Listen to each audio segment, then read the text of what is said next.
அப்ப இதுதான் ரொம்ப முக்கியம். அவர் சொல்றது என்னன்னா, இந்த கோட்பாடுகள் 6 திருமுறையப்படி, அருள் பெரும் ஜோதியப்படி ஜீவகாரணியத்தை பண்ணு, ஆனால் இது நிரந்தரம் அல்ல. ஒரு நாள் இதுல இருந்து நீ விடுதலை ஆயிடுவ. இதை எதுக்கு தெரியுமா அவன் கையில கொடுத்தேன்? நீ விடுதலை ஆக முடியாதுங்கிறதுக்காக இதை கையில கொடுத்தேன். ஆனா இதை கையில வாங்கிக்கிட்டு இதுல இருந்து நீ விடுதலை ஆகாம சுத்துறத நான் தமிழ்நாட்டுல நிறைய பேரை பாக்குறேன். நிறைய பேர்த்த பாக்குறேன். அவன் வீட்டை தொலைச்சிட்டு வெள்ள உடையோட போய் ராமலிங்கத்திட்ட இருந்து விடுதலை ஆக முடியாம நின்றுட்டு இருக்கான். அப்ப ராமலிங்க சுவாமிகளை கண்கலங்கி சொல்றாரு, விடுதலைக்காக வந்தவன்ட்டு இருந்து விடுதலை ஆக முடியாம நிக்கிறான். என்ன பிணைய கைதி ஆக்கிட்டாங்க, இப்ப நான் என்ன பண்றதுன்னு தெரியலப்பான்னு அவரு ஃபீல் பண்றாரு. நான் என்ன இது இதோடைய விஷயம் என்ன? அப்ப ஒருத்தர் இப்ப கொஞ்சம் விட்டா ராமலிங்க சாமி கொஞ்சம் அலர்ட்டா இல்லைன்னு வச்சுங்களேன், அதுவே ஒரு மதமா மாறி இருந்திருக்கும்.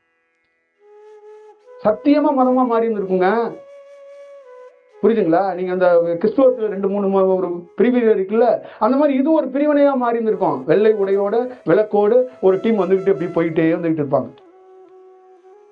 அப்படியே போவாங்க. எங்கெங்க போறீங்க? அப்படியே போறோங்க. நாங்க எங்க தாங்க போறீங்க? போறோங்க. சாமி வருவாருங்க, போறோங்க. அவர் சாமியே இல்லைங்கிறாருங்க. என்கிட்ட சாமியும் கிடையாது, பூதமும் கிடையாது, அது ஒழிக்க வந்தவன் தான். நான் என்ன எப்படா என்ன திட்டுற? எந்த சாமி? வாட் இஸ் சாமி? எந்த சாமி? யார் சாமி? நான் காட்டுறியா? உனக்கு தெரியாதா எந்த சாமி? நான்